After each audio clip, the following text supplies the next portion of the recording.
If you've ever wondered how to keep yourself and your kids happy and healthy and strong for life, then this is the episode for you. Welcome to Move Better with a Cheer PT, where I'll be teaching you how to embrace movement, fitness, and a healthy lifestyle so you can keep up with your kids, reduce injuries, and have fun in all aspects of your life. I'm Laura Turner, a doctor of physical therapy, a certified functional strength coach, and a former cheerleader and coach.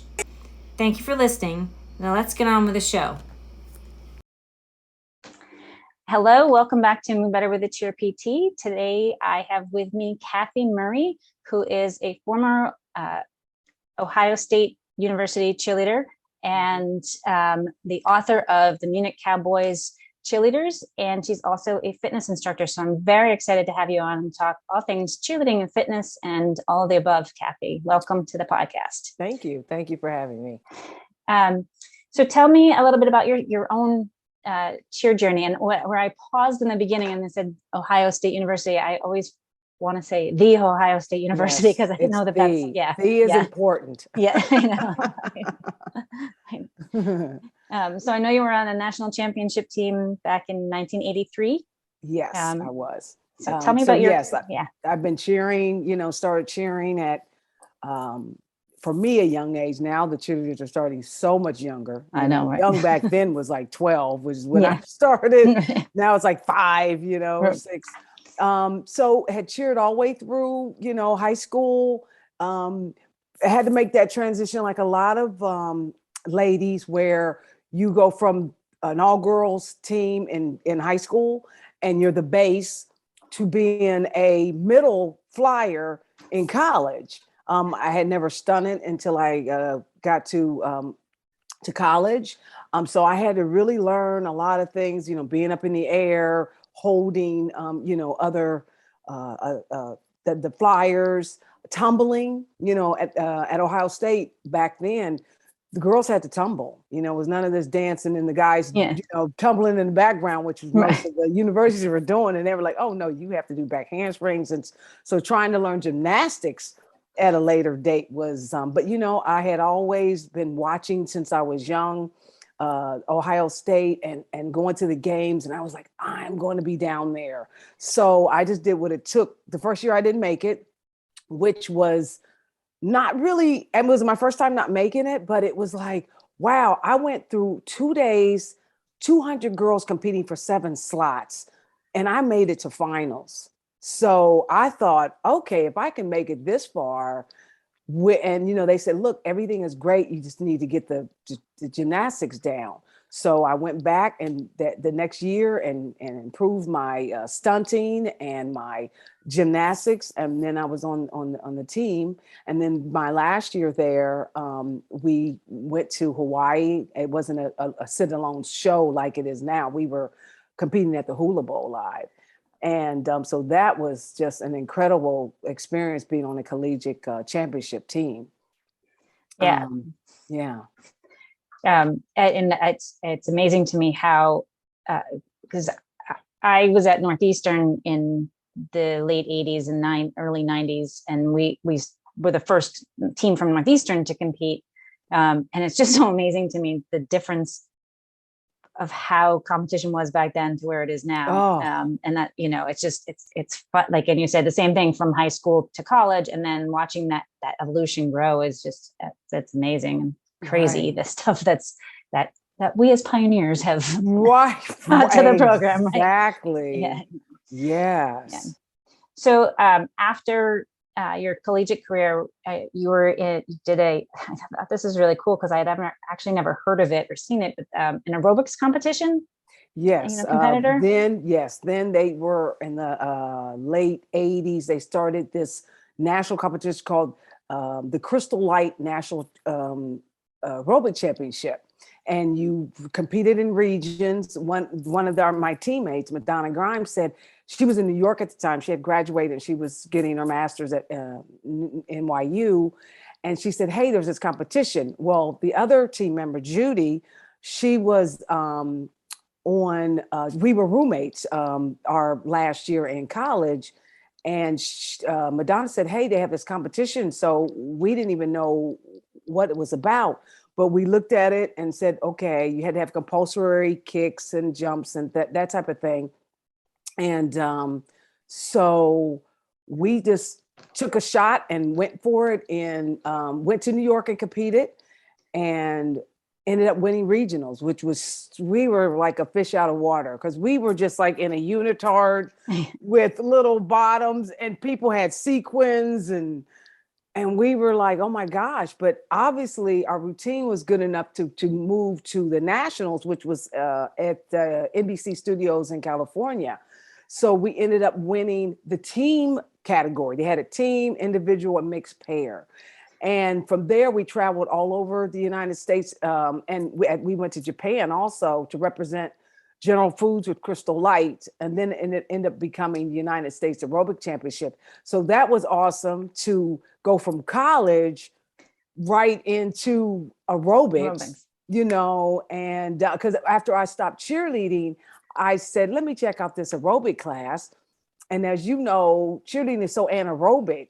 So when I did my first class, I'm falling on the floor thinking, I'm in shape. I'm a cheerleader. How am I not be able to like finish this class? So of course I like a challenge. So I started teaching, and my roommate at the time was a grad assist for the lady that directed the aerobic program at Ohio State. And so I started the training and became an aerobics instructor that led to the Crystal Light Championship, which inevitably took me to Europe. But I did go into corporate in between that.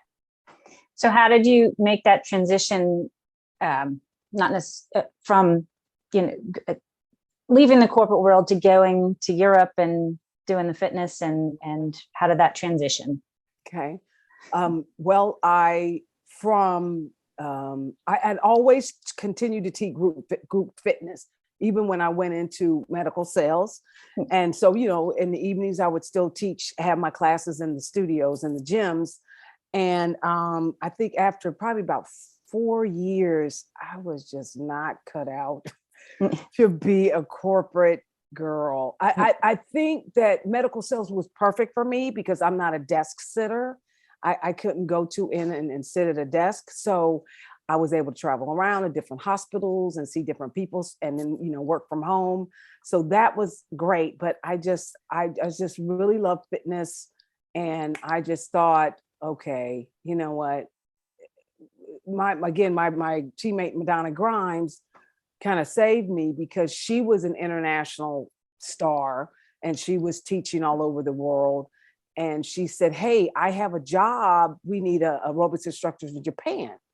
And I said, okay. And she said, but it's going to be for a month. And I said, I don't even know how I had the nerve to talk to my boss about going to Japan for a month. She looked at me like I was crazy, like, no way you can be out of your territory for that long.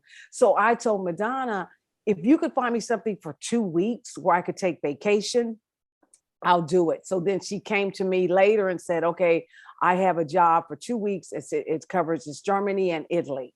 So I went over to teach master classes in Germany. And when I came back, I went back into medical sales, but then that particular studio I did a master class had American instructors, and they had usually 6 to 8 month contract. So she said, hey, the other instructor's leaving. Would you like to go?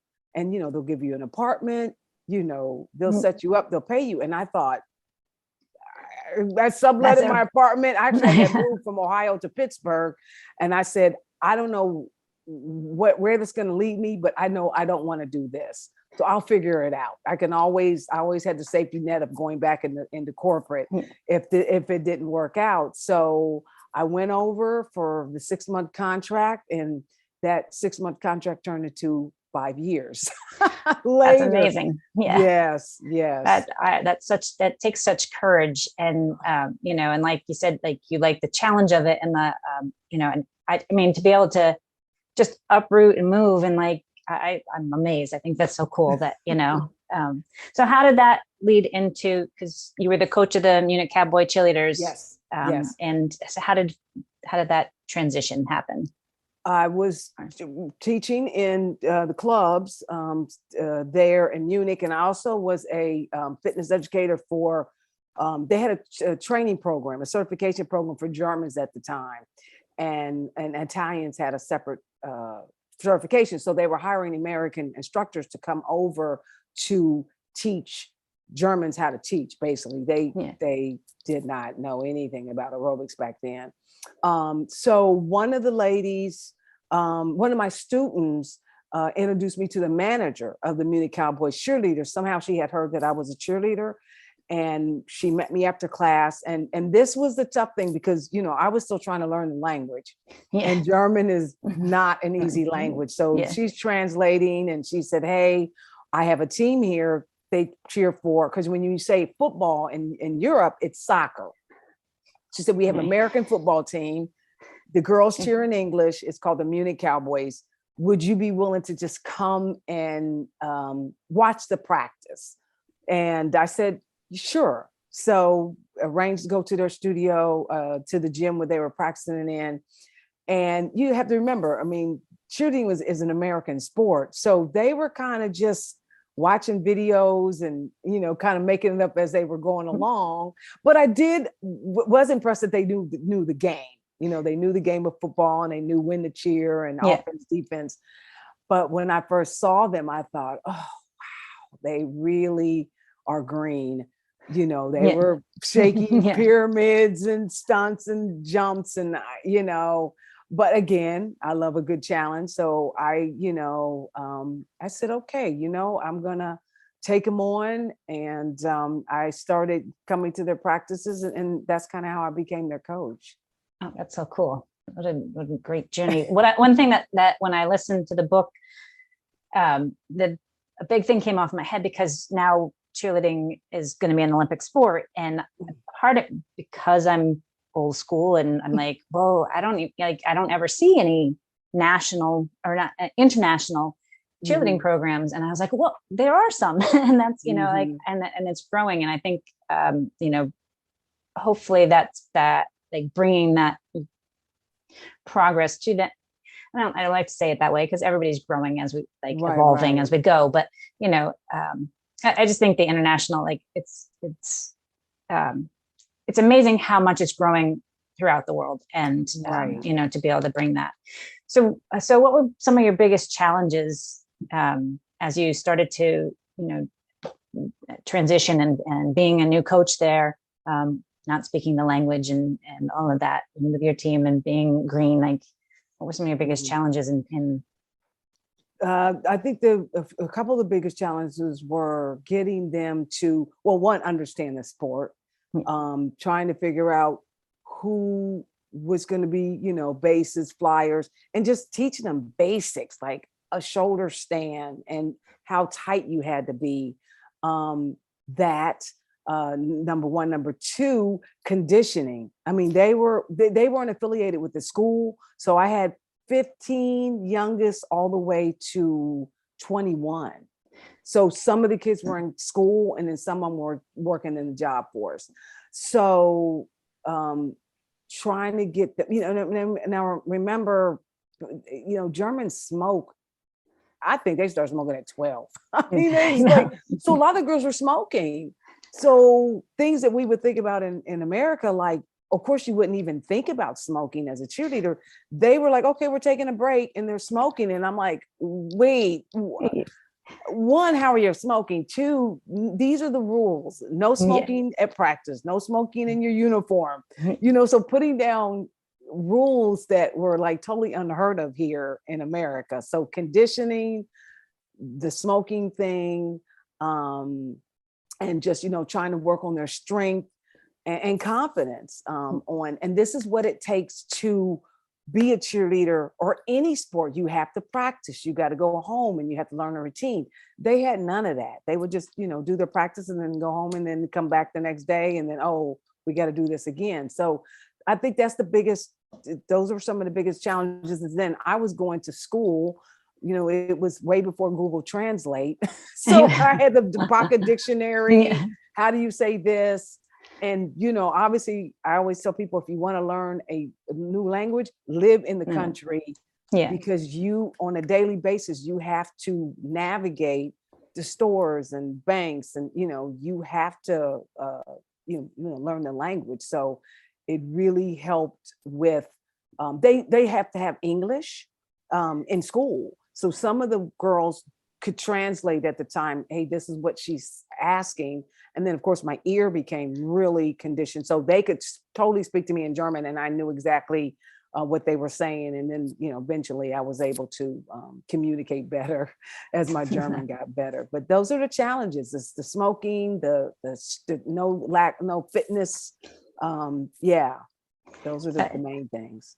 I'm envisioning, as a rule, and there are exceptions, and this is not every across the board, but most teenage angst, they talk about the coach and they have their little glitches, or not talk about the coach, but they have their little packs and they just have their conversations. And you can hear bits of that when you're coaching, and you can know when to separate, know when to step in. And I imagine that must have been hard with the language wise. Right. How did on the conditioning and the strength end, because that's a huge piece. I'm passionate about injury prevention, and and I think that's super important. How did that go over when you started to try and introduce conditioning and strengthening and get them into a solid health routine? I think the great advantage that I had is that they were really happy and honored that they had an American coaching them. So they were like little sponges. They were like, okay, tell us what to do. And I would tease them and said, I'm much older and I'm in better shape and you're 15. As they're doing, circuit training and push-ups and, things like that. But they complained when we reconnected for the book.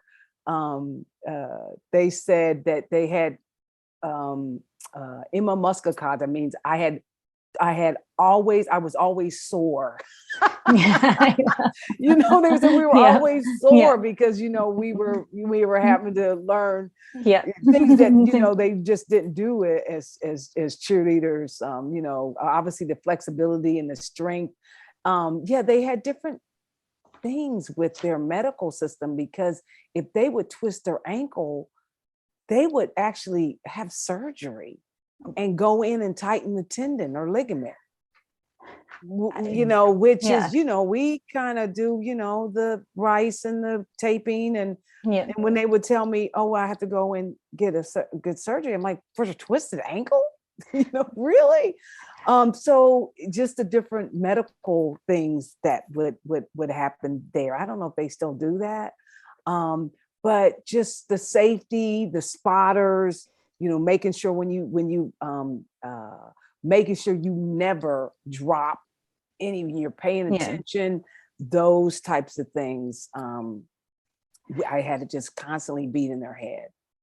And those are huge. Those in my research in school, that's, one of the biggest, and some of my research was older, but it's still, I think, relevant today, in that paying attention is the biggest driver of injury. Not necessarily, and I think that could be a case across the board, but knowing where you're at and making sure you're not tired, making sure you're paying attention and you're focused on what you're doing and not having 1,000 things on, focus on that 1 second, and put that together with ability level and the strength level to be able to do that helps, to reduce those injuries more so than, anything. And it can reduce a catastrophic injury rate, hugely. So, I mean, and they're kids, so, they're playing and joking and, so if they wanted me to get the monster to come out, it's like, have a close call. I was like, no, this will not happen. So now you transitioned. Well, you grew with the team and won some national championships, and that's awesome. Well, they had told me that they had a championship, and I said, really? And they said, yeah. And this is back in the the VHS days. And they bought a video. And when I saw it, I was like, oh my gosh, they're just putting on music and moving around, Right. stunning, Yeah. shaky, down. Okay, yay. Now we're going to Yeah. move to another stunt. If they dropped it, oh, okay, let's move. And I thought, wow, and then they would have like music, like explicit lyrics, Yeah. like to live crew. But for them, it's music and it's great. And I was like, okay, I think I can put something together. And at that time, like, everyone didn't have toe touches, Yeah. some people just, so I had to be creative with the choreography to say, okay, how can we do a jump and put the few girls that can do toe touches and the girls that can do just straight jumps? How can I have that illusion of everybody coming up and coming down, Yeah. and not, everyone do a toe touch? And they also were complaining and laughing when we reconnected about how their heads were sore because they were always doing forward rolls. Yeah. So I had to be creative with the illusion of, we're gonna Right. roll forward, we're gonna Right. alternate the pops, we're gonna Yeah. because their level was so low at the time. I was just like, okay, we have to have fillers, but I had to come down to their level until we went back, till I got them to a certain point. We did have a couple of camps that they would come over to. One was at Florida State and one was University of Central Florida, where they would come over and learn their material. Yeah. And then they would, learn their cheers and chants. And then I would incorporate those into their choreography. And then they had a chance to work in, real gymnastics gym. Because when I saw that we had really not so much competition, I said, you know what, when we walk into the room, everyone's going to be looking at us like, what are they going to do? So I made them learn how to tumble, so we can do some cross. I mean, the whole team didn't tumble, but, Right. at least 4 or 6 of the girls, so I can do some cross tumbling, that type of thing. So they really were, except green, but it was nice to say, okay, this next one, great, we can do this cross tumble. Okay, we're going to do, an inside stag or liberty. I had a couple girls that were really, really great flyers. So just really, it was really fun taking the team from forward rolls Yeah. to tumbling pass. Yeah. Yes. That's cool. And Mhm. and in a relatively short period of time, I mean, Yes. basically, a high school career like that made significant changes for them. And what a huge commitment. Like I know that, like, just taking kids to camp and like making that commitment in the summer, like we're going to go to, so I live in Massachusetts, in Central Mass, and we used to go to BU for camp, Boston University for camp, or even Holy Cross, which is right down the road, another place that they had coached, but there was a camp, high school camp there too.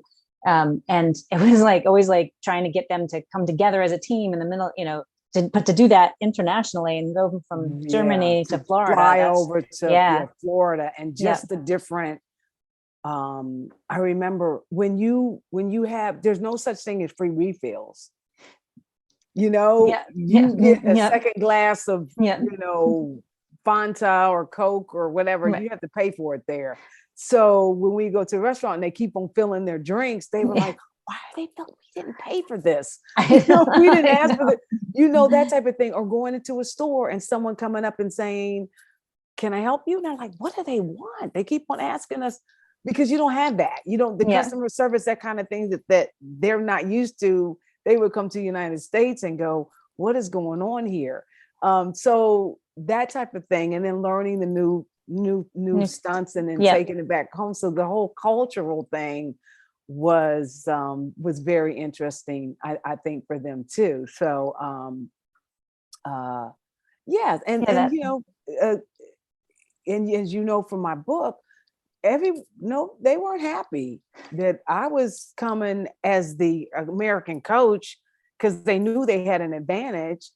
And they were not happy. And we really had to come over, or I had to come over, especially a lot of overt racism, not only in the cheerleading community, but just day to day. Everyone's not happy to see Americans and I learned the whole anti-American thing too while I was there.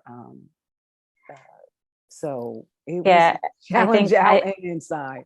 I think to hear about it, especially now, and there's a lot of, where do we fit and where do we Americans fit in the world? And I think it was a great reminder that like, hey, like there's people have different opinions and different view, and racism is a thing across the board, or it was, and hopefully that's changing. And, but like, I think it was the book was a good reminder for all of that, like culturally, and like, it's, because you had to accept where they were at, but also encourage them to learn and grow, and vice versa. They had to open eyes and learn and grow too. So I think that was, I think the book is a good reminder of that.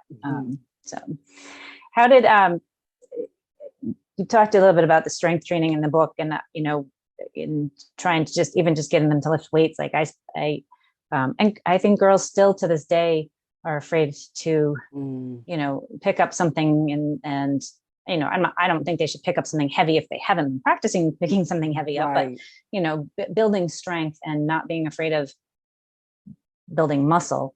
Did you find a struggle with that when you were coaching, and then we can transition that into like today, how has that changed over the course of the years as far as how you're coaching now? I think that they looked at me because, I was, I'm a mesomorph, and I build muscle easily, and they would see me and go, wow, you're so strong. And, they were talking about that when we reconnected, we were like, wow, look at these muscles. But just getting them to understand that that's part of cheerleading. You cannot have the strength, even though that person has to be tight, your flyer has to be tight, but you can't hold, or, in that whole understanding about the base, you have to be strong. This what it takes is strength training, and that's part of it. So again, I think that they trusted me to say, okay, well, she says strength training is important. It's important because she knows she's a cheerleader and she's from America. And I think, you could tell me this, that it's more accepted now.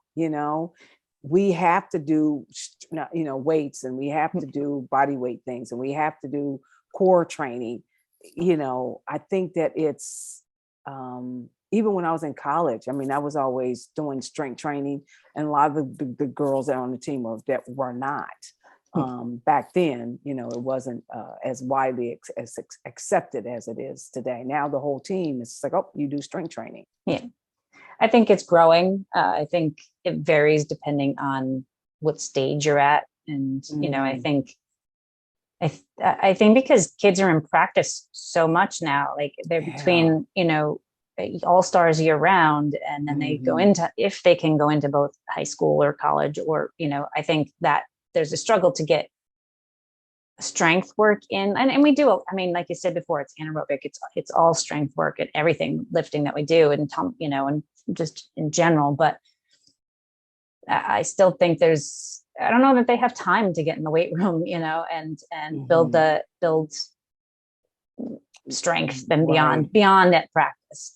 And I think when the cheerleaders that I work with, there's a more acceptance of lifting or of strength training, and doing, core work, and wanting to see their muscles, and being excited about that. I think that's changed on a whole. Sometimes, I still have a lot of women that come in and they're like, I can't, I lift, but I just lift 1 pound weights. And I, and I'm like, okay, well, exactly. You're like, you're wasting how do you pick time. up your tea kettle, like, right. So, right. I think I have that issue. I'm a triathlete, and I train triathletes. And that is just like with cheerleading. They're like, well, look, I got to get swimming, biking, and running in. I don't have time, to get strength training in. And it's like, I have to show them how to make time, what to do while we're in tri season, which is now, and then, what to do, how to build your base out of tri-season. But what's happening now where people are like, okay, I get it, is the injuries, because we have such a repetitive sport, with swimming, and they'll come to me and say, oh my gosh, I have L4, L5, I have back issues, I have weak glutes, I have weak hamstrings, and now I'm injured, and now I'm sitting on the side, and so, but what do I do? So now they're getting it where it's like you have to have this, you have to make time for strength training and the flexibility, so it's kind of interesting how I'm getting a lot more. And as a triathlete myself, I know how to train other triathletes. So it's been interesting how many more triathletes from, just people starting out to people that are on a world team are finally getting it, So that same thing with cheerleading. I don't have time. I got to get, here's the cheerleading part. I can do that strength thing on the side or later. Yeah. That was a great transition, because that was one thing that I struggle with post college is like, well, what do I do now for my own fitness? Like I got into coaching and I was always working out, but like I never had like the competition end of it, because there wasn't adult teams then, and now I would hurt myself if I tried to go play with an adult team. But and so I love that, because I've the idea of triathlons has been in my head. It's beyond for a long time, but I have never delved into that. Come on over. So I did do one mini sprint try, and that was, I cried at the end because I never thought I would finish it. And it was just the most amazing feeling, Right. So how did you, leaving Germany, coming back to the States, and then following your fitness career, tell me a little bit about that, your transition there and your transition into doing triathlons, and how did you? Well, actually, I started my my business Fit Bodies. I started in Germany. I felt that there was a need for personal trainers way before people were, in Germany, it was like, oh, you have a personal trainer if you're like an actress or actor, or, one, because I can't afford personal training, but two, those are only people that need it, that are on screen or what have you.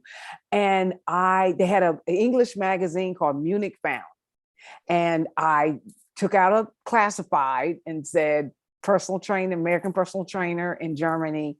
And that's how I started. I started going to people's homes and doing fitness training. And then I started getting the gyms to let me a personal training way before people were really doing it. I had a great student who was American, who was a PR.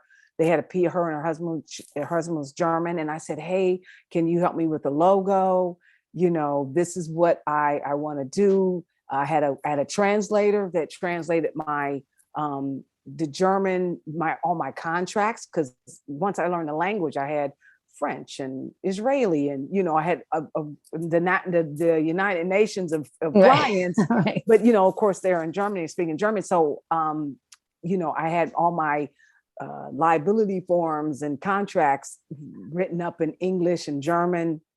And so I started my Fit Bodies training in Germany. And then, so from there, I didn't turn back. I went, transitioned it back into the States as far as personal training. And I even had my studio. I had my own studio, about 4,000 square feet for about 8 years, which was a challenge. So I made that transition, and then I was always a runner, and then I got into cycling. Actually, I got into cycling when I was still in medical sales when I was here, and so I started doing duathlons initially, which is just run bike. Now they're actually a run bike run. Yeah. And I had one of my friends who was a great mountain biker. I was even mountain biking back then. And she said, we should do this tri thing. And, I knew how to swim, but not like that.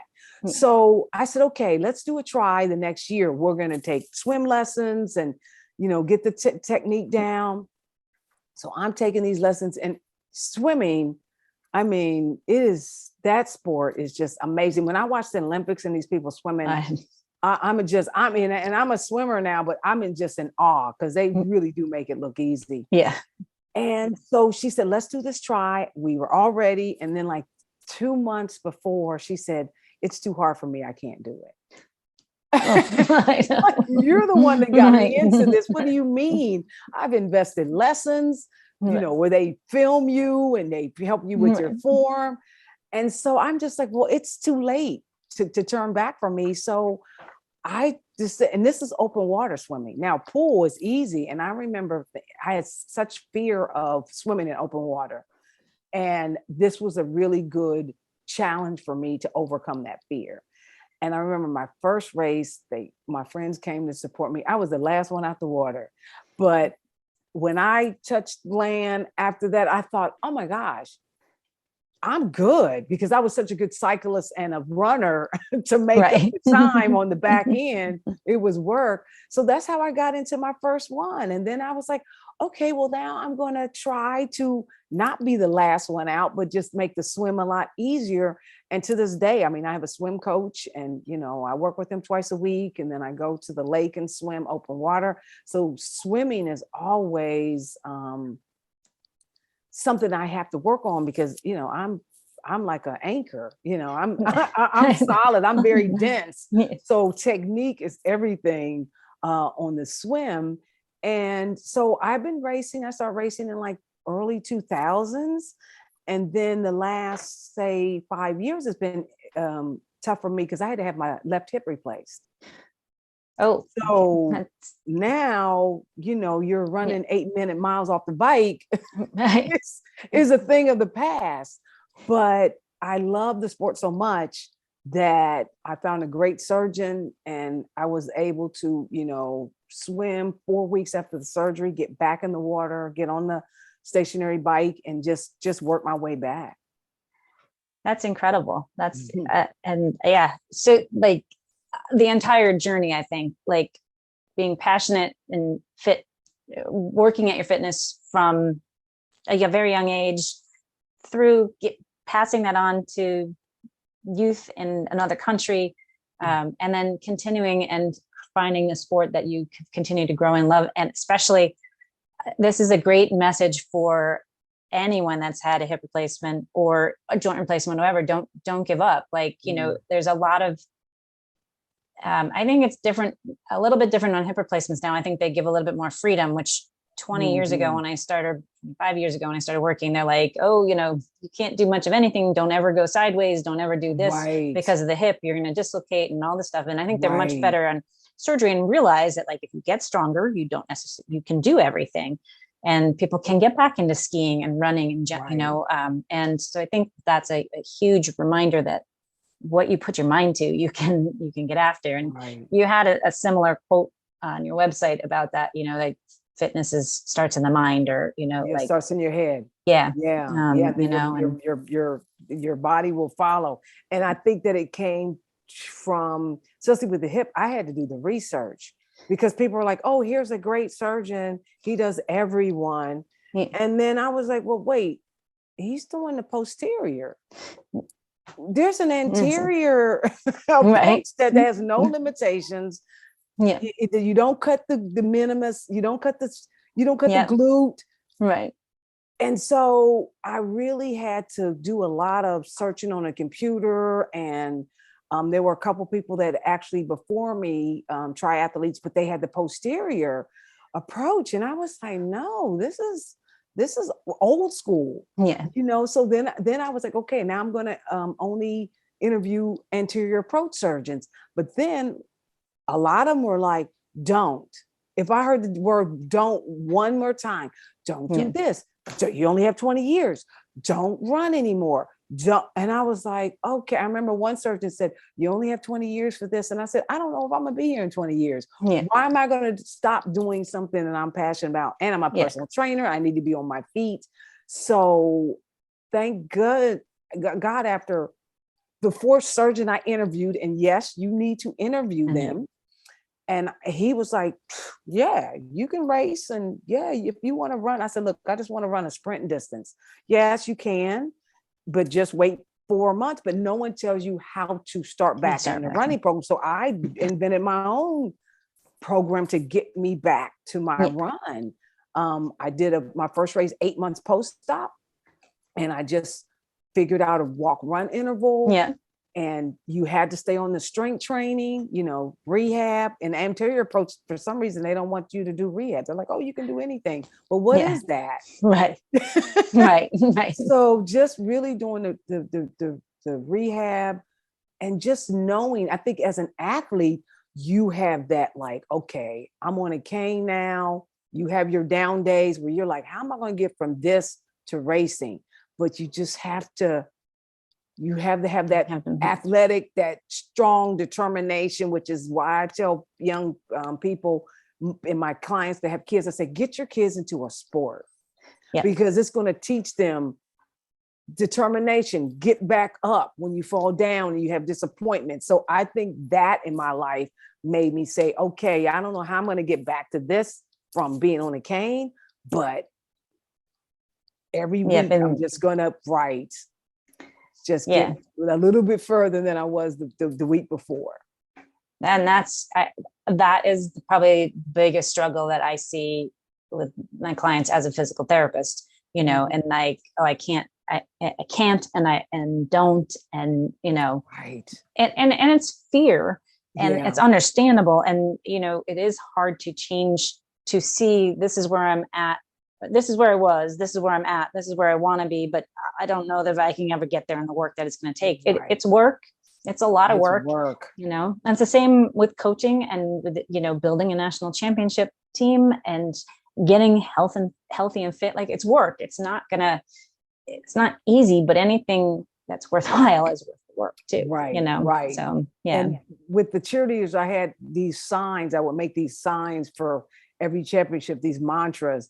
And one of the signs, the mantras was, pain is only temporary, victories forever. So that you guys are complaining, my arm, this, that, crying, I'm like, when they call your name out for that championship trophy, all of that is just going to go out the window. This is what it takes to get there, whether it's cheerleading, whether it's triathlons. You have to put in the work, and okay, you're disappointed. You had a stunt drop, okay, but guess what? You got back up and you were able to do the pyramid. That's something I taught them, like, just don't stand there, because it's not going to, you got to know where you are in the routine and jump back in and just really just know where you're at, even though you're going to have some disappointments. Right. Yeah. Mm-hmm. So where is Fit Bodies now, and where are they now, and where's your, Fit Body company now, and what is your next couple of months, years, whatever, what's the future hold for you? Well, again, once I came back and I had my studio for several years, and then I just was training in other studios up until 2020. And then I luckily had friends still overseas. So when COVID hit, they were kind of like 6 months ahead of us, 3 months. And I had a friend in Italy. I remember thinking, oh my gosh, this is absolutely crazy. And they couldn't even go out of their house. They had to do everything inside. And I remember telling my, it's kind of like the storm is coming and, everyone sees sun. And I'm like, we have to go online. And they're like, no, we don't. This thing's going to be over in 2 months. And I'm like, no. Okay, this is what I want you to get for your gym. My seniors, okay, this is how you FaceTime, they know the whole video thing. But how am I going to do that with you there? And so I really, when they shut down here, I had pretty much almost everybody online. I had showed them, okay, this is what we're going to do at home, in the gym. So I was able to transition everybody. You don't need much at home. Hey, here's an extra tube and a door anchor, and, put me down on the floor, put me up, turn me, And, and it's tough as a coach's trainer because we're touchy. Right. You want to be able to touch them. And that was like, no, okay, watch me, I'm gonna, Yeah. that's been the frustrating thing about being online. But it's been so beneficial. I'm like, we have to stay in this. And this is important, especially during this pandemic, that you stay doing some type of strength training. So everybody's still online, which the blessing in the situation, I was going back and forth to the gym twice a day. I would do my 6 a.m. to noon, come Yeah. home, go back 4 to 8 p.m. So if it wasn't for the pandemic where I was at home, it would have really been hard for me to do the writing and the editing. It was a lot. I was up 11, 12 midnight because my co-author would say, hey, we need to edit this. And I'm like, when do we need it? Tomorrow.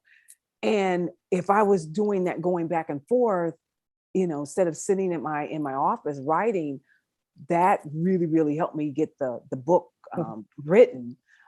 So as of now, because I've been in this business so long, I don't really, I'm lucky where I get a lot of referrals.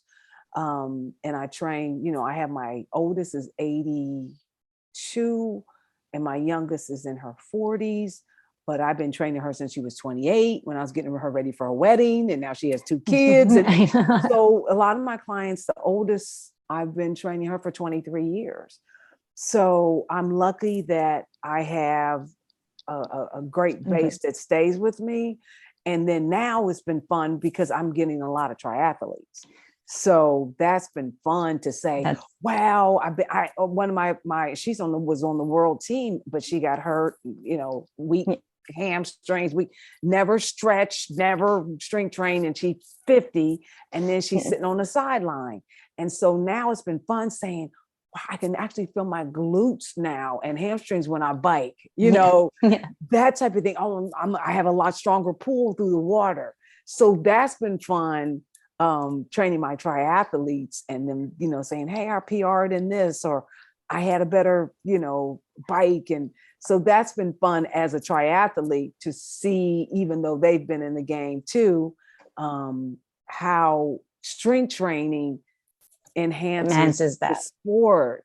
Yeah. So I'm continuing to do what I love, with changing people's life, whether it's a triathlete or whether it's my 80-year-old saying, hey, I never could carry my groceries into the house, and that's starting at 70 training, right. So it's not too late to see them get excited about just functional lifestyle things. Is such as to improve people's quality of life is the best. Huge. I think Michelle Obama has a quote that says, success isn't how much money you make, it's what the people's lives you change. Yeah. And that's what we do as coaches and getting there. I set my client walk her first 5K for pancreatic cancer, I'm just like, I have the best job in the world. And now I'm able to share my story and overcoming adversity, being an author now. So yeah, that's I got chills. Like I'm excited. Like I admire your journey the entire way. Like I think that's and the mindset in the process, because life is adversity, and there's a lot of adversity that right. that everybody goes through, and you can get stuck in it, or you can keep moving and grow with it and the whole process. So and I'm super excited that that there's a book about cheerleading out there, because they're few and far between, and hopefully more will keep coming out. So I'm excited for you on that. It's an Audible book, and your co-author is Martha Hall Kelly. Martha, I mean, she is an amazing author. She's taught me a lot about writing, and I've taught her a lot about cheerleading. Yeah. I sent her YouTube videos. This is the stunt. This is so it was really fun. And as for her as well, because she's just been writing solo. So she writes historical fiction. So when she wanted to pitch my story to Amazon, she says, Kathy, I write about dead people. She said, this is going to be fun writing about someone. And she, we were clients, and Yeah. she was my client. And it's, as you know, in a coach's role, you're a therapist also. Yeah. Yeah. So Yeah. she had heard a lot of my stories, and she just thought, oh my gosh, I thought that was so interesting. So Martha Kelly, she has just been, great at saying, I think your story is so great that I think a lot of people will benefit this. And I think, as you know, with cheerleading, I mean, we're athletes, and you really have to get people to think about, it's cheerleading, because my story can be baseball, it can be basketball, it's a coaching story. Yeah. Really, but it just happens to be cheerleading. So that's if I can encourage anyone with what I went through, especially my girls, when they would be all scared to stand on shoulders, I said, I know, because I was there.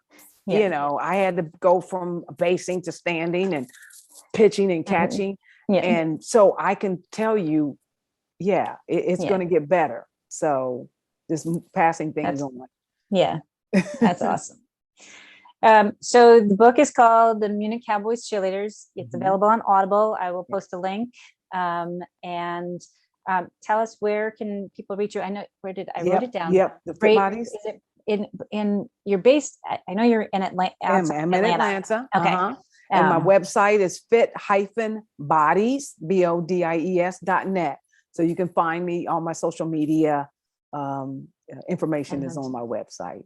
Perfect. Awesome. It was so nice to talk to you today, Kathy. I appreciate your time, and I'm excited for your book. And I love the journey that you've been on, and you inspire me. Thank you. Thank you very much. Do another triathlon. Yeah. Gotta get over that fear. I don't know why I'm afraid, because I swam in high school, but I wasn't a strong swimmer. But I don't swim now regularly. So it's, and I grew up on a lake, and so I can go in a lake. You have to get back. It's just, it's putting it all together. Didn't have that. A lot of us weren't swimming in high school. I had to learn from, I learned how to swim, but no, swimming is half the battle. So you start off with the pool sprint, just like how you did. You start off with the pool, and then, you work your way, you work your way up. So I'm going to check with you. I know.